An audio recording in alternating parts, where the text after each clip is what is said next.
प्रिय भक्तजन, मैं तो भागलपुर में था। वहाँ पर आप लोगों को सुदमन का, पुरुरवा राजा का और चंद्रमा तारा का पुत्र बुद्ध का वार्ता आप लोगों को सुनाई। आप सबों को अभिनंदन है। आपका प्रेम और स्नेह मिल रहा है, जिससे मैं गदगद हूँ। आप भी हमेशा भगवती जगजननी जगदम्बा माता की दया से हमेशा गदगद रहे, यही मेरी प्रार्थना है। आज मैं 12 अध्याय का पाठ कर रहा हूँ। आप सभी से पहले संस्कृत में सुने, फिर भावार्थ सुनेंगे।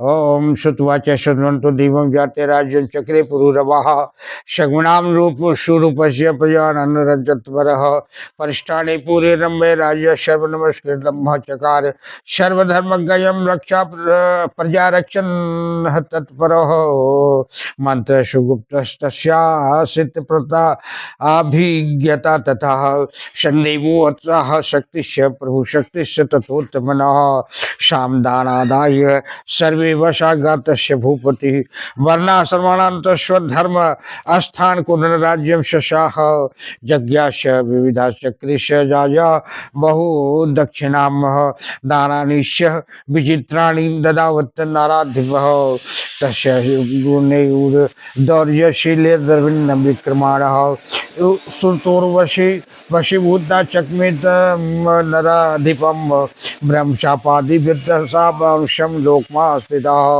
गुणिनम तन्दीपम मत्वा वर्यामाशम माननीय स्वयं जे दृश्यम कृत्वा स्थिता तत्र वरांगना एता पूर्ण गौराजन्ये हस्तौ रक्षसमान दंघितम मे भक्ष्यम नित्यम नान्यं किंचित निपाशासनम नेशे त्वाम च महाराजा नग्नमन जत्र मैथुन्नातः भाषा बंधस्वयं राजा न यदि भग्नो भविष्यति तथा त्यक्त्वा गमिष्यामि सत्यमेव भविष्यहम् अंगीकृत्य तद्राज्ञा कामिन्यां हर्षितं तुजतः ऐसताभासेन वंदेन शापानुग्रह कामया रेमि तदा स भोपालो लीनो ब्रह्मवर्ष गणान बहुनम धर्म कर्मादिकंग त्यक्त्वा चो और वश्या मद मोहित एक चित्तास्तु संजात स्तन मनमसगो महिपति न शशाक तया ही नक्षन्न माप्याति मोहित एवं वह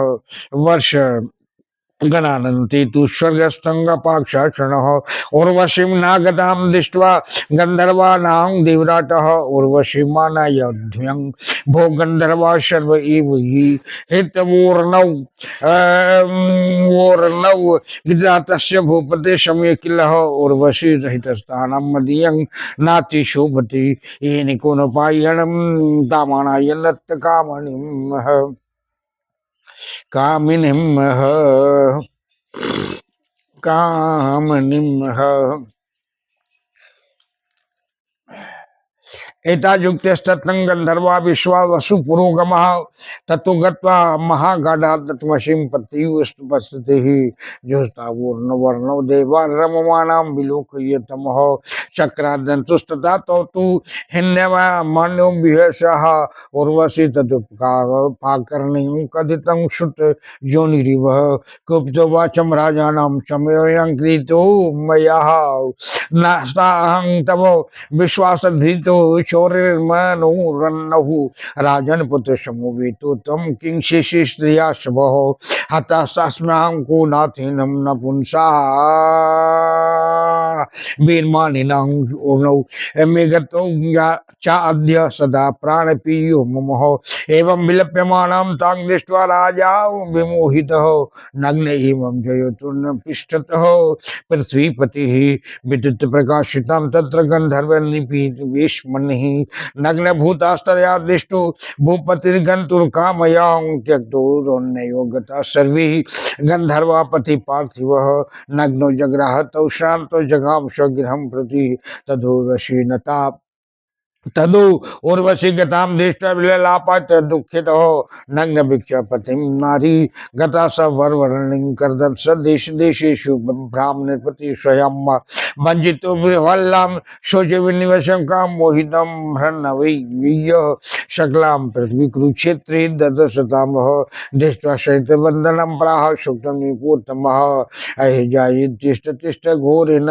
त्यक्तुर्मर्हसि माम त्वम तम मनन मन संकांतं वशंगं चापया नाग शंभ सदैव हम पति यत्रम देवी दूरम दिष्टतः काद्यंतम वृका काके त्यक्ता बरो जत हो जत एवं बिलपानम चंग राजान प्राह च और वशी दुखितं कृष्णं श्रांतं कामार्तं विवशं भृतं और वैशुवाच मूर्खो अश्विनी प्रसादुल्लह ज्ञानम कुत्रम गतम तपो क्वयापि शक्यम न च श्रृणांक पार्थिवः न विश्वासो हि कर्तव्यः स्त्रीषु चोरेषु पार्थिवै गृहं गच्छं सुखं भुक्त्वं मा विषादे मनः वृथाः कृथा इत्येवं बुद्धिता राजाना विवेदातिथि मोहितो दुःखं च परमं प्राप्तं स्वरिहिणी स्नेहे जन्तितः श्रुत्वा चैति सर्वं समाख्यातु उर्वशी चरितं महतः वेदे विस्तरितं चेत्यर्थ संक्षेपात् कथितं मया कमतं मया। बोलो प्रेम से जगज्जननी महारानी दुर्गा की जय, जगज्जननी माता गायत्री की जय, जोग माया की जय, महामाया की जय। भक्तजनों आज देखिए अब बहुत रोमांचक कथा है, बहुत रोमांचक कथा है। समझे, सूत जी सबको समझा रहे हैं। सुद्युम्न राजा की मतलब स्वर्ग चले जाने के बाद उनका पुत्र पुरुरवा राजा बना, जो राजहित में अपने कर्म अपने को समर्पित करके यथाशक्ति सेवा करने में कोई भी कमी न रहने दिया। और परिष्ठान में उसका चारों तरफ गुणगान होने लगा और गुणगान के चलते उस राजा के समान अनादानी सब वशीभूत थे। वर्णों को धर्म में स्थापित करते राज्य करता था। उस राजा ने बहुत दक्षिणा के अनेक यज्ञ किए और बड़े बड़े विचित्र दान दिए। उसके रूप, शीतल गुण, उदारता, द्रव्य, विक्रम को सुनकर उर्वशी राजा की कामना करती हुई ब्रह्म शाप से अतिशक्त होकर के वह मनुष्य लोक में आई और उस राजा को गुणी देखकर मालिनी ने वरण किया और ऐसी प्रतिज्ञा करके वह राजा के निकट वशी किया, मैं 2 मेढ़े तुम्हारे समीप रखती हूँ की रक्षा करना और मेरा भोजन घृत ही होगा और कुछ नहीं, और मैथुन से अन्यत्र मैं तुमको नग्न न देखूं। हे राजन, जब तुम इस प्रतिज्ञा को भंग करोगे तब मैं तुमको छोड़कर चली जाऊंगी, यह सत्य ही कहती हूँ। कामनी की यह बात राजा ने स्वीकार की और उर्वशी सब अनुग्रह पर्यंत वहां स्थित रही। राजा उसमें लीन हो गए, उर्वशी में राजा लीन हो गए और घर के भीतर बहुत वर्षों तक रमन करता रहा और धर्म कर्म को छोड़कर मत से मोहित हो उर्वशी के साथ रमन करने लगा।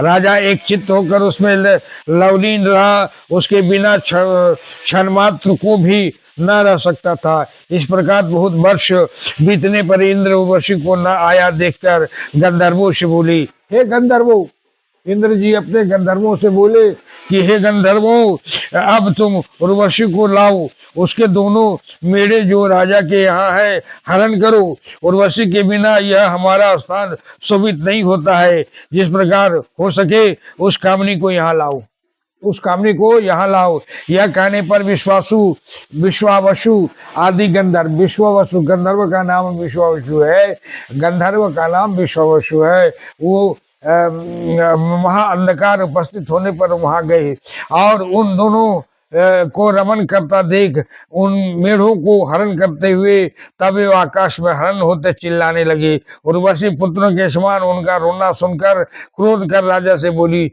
जो मैंने तुमसे प्रतिज्ञा की थी सो मैं तुम्हारे विश्वास से नष्ट हुई। देखो यह मेरे दोनों मेढ़े चोर हरण करते हैं, करके लेते जा रहे हैं, आकाश मार्ग से इसका चोरी कर लिया। हे राजन, यह मेरे पुत्रों के समान है, तुम स्त्रियों के समान सोते हो, बिरमाणी पुरुष कुन्नाथ के कारण मैं हत हुई, यह मेरे सदा प्राणों के समान प्यारे मेढ़े गए। इस प्रकार उसे विलाप करता देख मोहित हुआ राजा उनके पीछे नंगा ही उठ गया।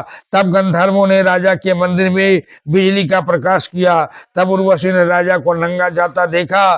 तब गंधर्व मेढ़ों को छोड़कर मार्ग में त्याग हुआ। राजा को ऐसा विलाप करता देख उर्वशी बोली, दुखी कृपण श्रांत और कामार्ता होने से राजा बेहोश था। उर्वशी बोली कि हे राजर्षि, तुम मूर्ख हो गए, तुम्हारा ज्ञान कहाँ चला गया? वृक्कों के समान स्त्रियों की किसी से मित्रता नहीं है। राजुओं को स्त्रियों और चोरों का कभी विश्वास न करनी चाहिए। घर जाओ, सुख भोगो, मन में विषाद मत करो। इस प्रकार समझाने से मोहित हुए राजा ने कुछ न समझा और उस स्वच्छंद चारणी के स्नेह से जंत्रित होने के कारण परम दुख को प्राप्त हुआ। सुत जी बोले कि इस प्रकार तुमसे सब उर्वशी का चरित्र कीर्तन किया। बहुवृक्ष ऋक में यह विस्तार से लिखा है, मैंने संक्षेप में वर्णन किया। इस तरह से पुरुरवा राजा का उर्वशी के साथ मिल जाने के बाद उनका राजभंग नहीं होने से राज की रक्षा करने के चलते महल के अंदर ही क्रीड़ा करते रहे और समय बिताते रहे। समय हुआ इंद्रलोक में जब उर्वशी नहीं वापस गए तो विश्वासु गंधर्वों को इंद्र ने आज्ञा दिया कि जाओ उस दोनों मेढ़ को चुरा करके ले आओ और उर्वशी को यहाँ ले आओ। उसके बिना इंद्र की सभा में शांति नहीं है, सुख नहीं है, ऐश्वर्य नहीं है। इसलिए क्षमा चाहता हूँ। विश्वासु गया, अंधेरे का लाभ उठा करके दोनों मेढ़ों को चुरा कर आकाश मार्ग में ले गया। वो दोनों मेढ़ माने रोने लगे। रोने के कारण उर्वशी के कान में जब श्रवण पड़ा तो राजा को धिक्कार करके वहां से चली गई। राजा को धिक्कार करके वहां से चलेगी।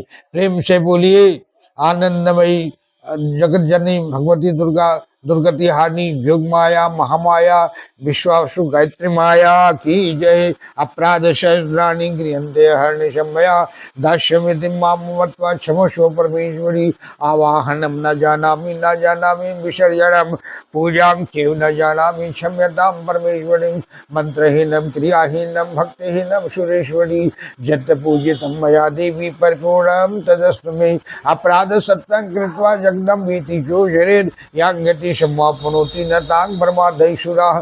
सापराधो अस्मिन् शरणं प्राप्तस्त्वां जगदम्बिके। इदानीमन्नुकम्पोऽहं जगत्क्षसितदा गुरु। अज्ञानाद् विस्मृते पर्यन्तानिर्मधिकं कृतं तत्सर्वं क्षम्यतां देवी प्रसीद परमेश्वरी। कामेश्वरी जगन्माता सच्चिदानंद विग्रहे गिरनाथ्यामिमां कृत्या प्रसीद परमेश्वरी। गुह्याते गुह्यवत्ते त्वं गणास्मत् कृतं जपं सिद्धिर्भवतु देवी तत्प्रसादात् सुरेश्वरी। बोलिए अष्टभुजी दुर्गा महारानी शिव की जय।